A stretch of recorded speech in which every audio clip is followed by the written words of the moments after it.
ये किताबें वो पढ़ते हैं जहाँ पे मकबूल भट्ट को यहाँ पे नेशनलिस्ट मतलब ग्लोरीफाई किया जाता है। ये वो किताबें पढ़ते हैं जहाँ पर बताया जाता है कि मकबूल भट्ट एक बड़ा अच्छा बंदा था, और जहाँ पे महाराजा साहब को एक क्रूर शासक बताया जाता है, उनको डिफेम किया जाता है। ये वो किताबें पढ़ते हैं। ये वो किताबें पढ़ते हैं जिसमें जो जम्मू का इतिहास है वो गलत बताया जाए और कश्मीर के सो कॉल्ड इतिहास को अच्छा बताया जाए। मुझे या फिर आपको या किसी भी भारतीय को भारत माता की जय बोलने में कोई आपत्ति नहीं है, पर कुछ लोग ऐसे भी हैं जिनको शायद आपत्ति है। किस तरह से आप देखते हैं इनको? देखिए, मैं इस पर पहले भी बड़ी बार अपनी बात रख चुका हूँ कि भारत माता की जय बोलना ये हमारा अधिकार भी है और हमारा कर्तव्य भी है।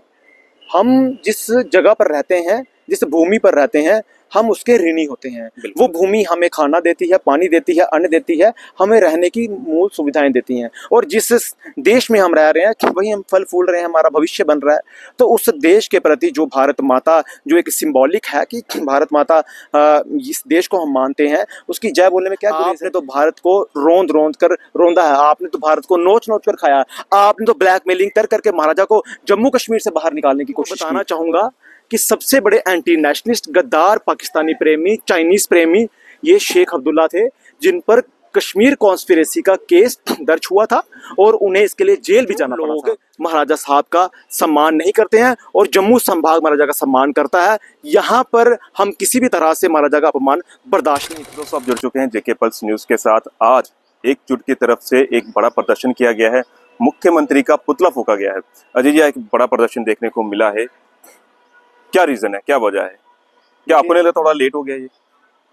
देखिए, इस पर सोच विचार करके तमाम जो जम्मू संभाग के राजनीतिक या फिर सामाजिक संगठन है, जो महाराजा की आइडियोलॉजी पर विश्वास रखते हैं, और कहीं ना कहीं जो 12 जुलाई को जिस तरह से वहाँ महाराजा हरि सिंह पार्क में महाराजा सिंह का अपमान किया गया और कहीं ना कहीं जम्मू को गद्दार कहा गया, वो चीज़ें किसी से बर्दाश्त नहीं हुई और सबको कल कॉल देकर सभी संगठनों को यहाँ आमंत्रित करके और आज सबने एक जॉइंट प्रोटेस्ट किया, जिसमें नेशनल कॉन्फ्रेंस की सरकार को ये साफ बता दिया गया कि नेशनल कॉन्फ्रेंस की सरकार अपना जो दफ्तर है इसे यहाँ से निकाले, उखाड़े और कश्मीर में चले जाए।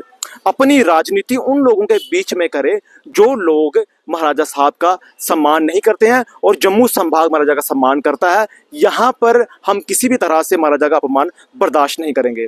उसी संदर्भ में जिस तरह एक स्पोक्स पर्सन द्वारा जो नेशनल कॉन्फ्रेंस के थे उनके द्वारा कहा गया कि जम्मू के लोग गद्दार हैं, नेशनलिस्ट नहीं है, तो मैं उनको बताना चाहूंगा कि सबसे बड़े एंटी नेशनलिस्ट, गद्दार, पाकिस्तानी प्रेमी, चाइनीज प्रेमी ये शेख अब्दुल्ला थे, जिन पर कश्मीर कॉन्स्पिरेसी का केस दर्ज हुआ था और उन्हें इसके लिए जेल भी जाना पड़ा था। उन्होंने उस वक्त वहां पर फंडिंग, बॉम्ब, सारे उपकरण इकट्ठे करवाए थे पाकिस्तान से, ताकि यहाँ पर कश्मीर को अलग किया जाए भारत से और उसको पाकिस्तान में मिला जाए। ये शेख अब्दुल्ला वही है जिन्होंने 1965 में चाइना के प्रेसिडेंट से अल्जीरिया में मिलकर चाइना के साथ वार्तालाप करके भारत को तोड़ने का प्रयास किया था। ये वही लोग हैं जब 1931 में महाराजा साहब ने खुलकर कहा था कि मैं भारत के साथ खड़ा हूं और मैं पहले भारतीय उसके बाद महाराजा हूं। उन्होंने जब भारत इंडिपेंडेंस की लड़ाई लड़ रहा था तो उन्होंने कहा था उस राउंड टेबल कॉन्फ्रेंस में कि मैं भारत के पूर्ण स्वराज का समर्थन करता हूं। तभी से उनके खिलाफ साजिश, षड्यंत्र शुरू कर दिए थे शेख अब्दुल्ला ने, और ब्रिटिशर्स का एजेंट बनके। तो ये लोग अपनी औकात को पहचाने कि ये लोग दलाल रहे हैं, ये लोग पाकिस्तान के दलाल रहे हैं, चाइना के दलाल रहे हैं, ब्रिटिशर्स के दलाल रहे हैं। ये दलाल आज महाराजा साहब का क्रिटिसिज्म कर करके आज चीफ मिनिस्टर की कुर्सी पर बैठे हैं। सबसे पहले मैं कहना चाहता हूं, इन्हें महाराजा साहब के चरण स्पर्श करने चाहिए, वहां माथा टेकना चाहिए कि हे भगवान, हमने आपके बारे में उल्टा सीधा कह के, आपको क्रूर शासक दिखा के, आपकी चुगलियां कर करके, आपके खिलाफ साजिशें कर करके आज हम चीफ मिनिस्टर की कुर्सी पर बैठे हैं। और हमारे जितनी भी आगे एंटी नेशनलिस्ट, जितनी भी आगे संतानें हैं, सभी एंटी नेशनलिस्ट हैं और आपका विरोध कर करके हम लोग अपनी जिंदगी जी रहे हैं। इन्हें उनका खैर मतलब मनाना चाहिए।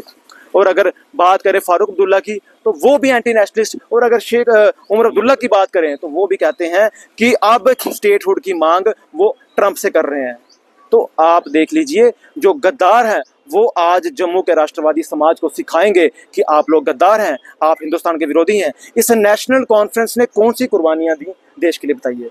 महाराजा ने नेशनल इंटरेस्ट में जम्मू कश्मीर, पूरी रियासत, जम्मू कश्मीर, लद्दाख, गिलगित बाल्टिस्तान, पीओजे के सब न्यौछावर कर दिया भारत के ऊपर। आप लोगों ने क्या न्यौछावर किया? आपने तो भारत को रोंद रोंद कर रोंदा है, आपने तो भारत को नोच नोच कर खाया, आपने तो ब्लैकमेलिंग कर करके महाराजा को जम्मू कश्मीर से बाहर निकालने की कोशिश की। और आप बात करते हैं ईमानदारी की, आप लॉयल हैं।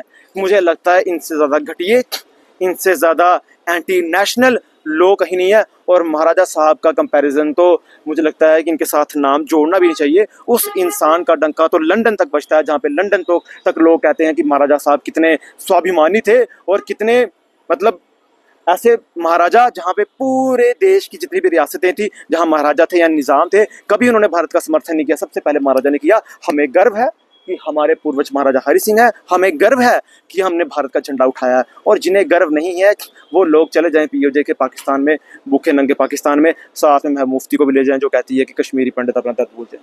एनसी के लीडर कहते हैं जम्मू कश्मीर को भारत के साथ जोड़ने वाले अब्दुल्ला थे, कितनी सच्चाई से? इन्होंने कहाँ जोड़ा? मैं बता तो रहा हूँ, कश्मीर कॉन्स्पिरेसी केस में इन्होंने तो कौन सी किताबें पढ़ते फिर ये किताबें वो पढ़ते हैं जहाँ पे मकबूल भट्ट को यहाँ पे नेशनलिस्ट मतलब ग्लोरीफाई किया जाता है। ये वो किताबें पढ़ते हैं जहाँ पर बताया जाता है कि मकबूल भट्ट एक बड़ा अच्छा बंदा था, और जहाँ पे महाराजा साहब को एक क्रूर शासक बताया जाता है, उनको डिफेम किया जाता है। ये वो किताबें पढ़ते हैं। ये वो किताबें पढ़ते हैं जिसमें जो जम्मू का इतिहास है वो गलत बताया जाए और कश्मीर के सो कॉल्ड इतिहास को अच्छा बताया जाए। ये वो लोग हैं जो ब्लैक डे को मार्टर्स डे मनाते हैं और उन ऐसे लोगों को वहाँ पर उनको श्रद्धांजलि देते हैं जिन्होंने लूटपाट की, जो लुटेरे थे, जो रेपिस्ट थे। ये तो इनके आइडियोलॉजी है। ये रेपिस्ट पार्टी है, ये कम्युनल पार्टी है। मुस्लिम कॉन्फ्रेंस है, जब ये पहले इसका नाम ही मुस्लिम कॉन्फ्रेंस था, जब ये 1931 में बनी थी। इनका वर्चस्व ही महाराजा के क्रिटिसिज्म कर करके हुआ है। महाराजा के क्रिटिसिज्म कर करके तो आज ये बने हैं। तो मगर इनकी समझ में मुझे ये नहीं आता कि इनकी औकात क्या है और इनकी क्या मानसिकता है। अच्छा जी, शायद मुझे या फिर आपको या किसी भी भारतीय को भारत माता की जय बोलने में कोई आपत्ति नहीं है, पर कुछ लोग ऐसे भी हैं जिनको शायद आपत्ति है। किस तरह से आप देखते हैं इनको? देखिए, मैं इस पर पहले भी बड़ी बार अपनी बात रख चुका हूँ कि भारत माता की जय बोलना ये हमारा अधिकार भी है और हमारा कर्तव्य भी है। हम जिस जगह पर रहते हैं, जिस भूमि पर रहते हैं, हम उसके ऋणी होते हैं। वो भूमि हमें खाना देती है, पानी देती है, अन्न देती है, हमें रहने की मूल सुविधाएं देती हैं। और जिस देश में हम रह रहे हैं वही हम फल फूल रहे हैं, हमारा भविष्य बन रहा है। तो उस देश के प्रति जो भारत माता, जो एक सिंबॉलिक है कि भारत माता इस देश को हम मानते हैं, उसकी जय बोलने में क्या गुरेज है। जो देश आपको पाल पोस रहा है, जो देश में आप रह रहे हैं, जहाँ पर आपका फ्यूचर बन रहा है, आपके बच्चे पल रहे हैं, क्या आप चाहते हैं पाकिस्तान में जाएं? तो अगर भारत देश में आप रह रहे हैं तो आप उसका अगर भारत माता का जय घोष नहीं लगाएंगे तो कहीं ना कहीं वो गलत है ना। हमें अपने देश के प्रति अपनी लॉयल्टी शो नहीं करनी है, पर हमें खुद से होना चाहिए। हाँ जी, हम जय भारत माता की जय कहेंगे। तो इसीलिए मुझे लगता है कि कहीं ना कहीं जल्दबाजी में उनसे ये चीज़ें निकल गई हैं। मुझे लगता है जिन मीडिया कर्मियों ने ये कहा है उन्हें अपनी बात को वापस लेना चाहिए और कहना चाहिए कि हमसे जल्दबाजी में ये हो गया है, हम भारत माता की जय कहते हैं क्योंकि हम लोग राष्ट्रवादी हैं। आज जम्मू कश्मीर आज़ादी से पहले जब यहाँ पर देश में हिंदू मुस्लिम ने जब ये जंग लड़ी देश को आज़ाद करवाने के लिए, तो उस वक्त मुसलमान ने भी तो भारत माता की जय कहा था। तो फिर क्या दिक्कत है कहने में? कोई दिक्कत नहीं है। मुझे लगता है कि इस मैटर को इतना बड़ा है ही नहीं है, उनको सॉल्व करना चाहिए, उनको बोल देना चाहिए भारत माता की जय और कोई अपोलोजाइज की जरूरत नहीं। क्या सुर्खियों में आने के लिए इस तरह की बयानबाजी की जाती है? देखिए, मुझे लगता है ये विडंबना है। हमारे जम्मू संभाग का जो मुस्लिम है वो राष्ट्रवादी है। ये थोड़ी सी कुछ मिसअंडरस्टैंडिंग हो गई है, ठीक है। तो उस मिसअंडरस्टैंडिंग को हमें जल्द से जल्द खत्म करना चाहिए और विषय पर विराम लगाना चाहिए। धन्यवाद अजय हमसे बात करने के लिए। तो ये थे अजय सिंह सैनी जी एकजुट से। पूरी आपने इनकी बात सुनी, क्या कुछ इनका कहना था। अगर आप इनकी बात से एग्री रखते हैं तो कमेंट बॉक्स में जरूर बताएं। इस वीडियो को जितना हो सके उतना शेयर करें। अगली अपडेट के लिए बने रहें जेके पल्स न्यूज़ के साथ। धन्यवाद।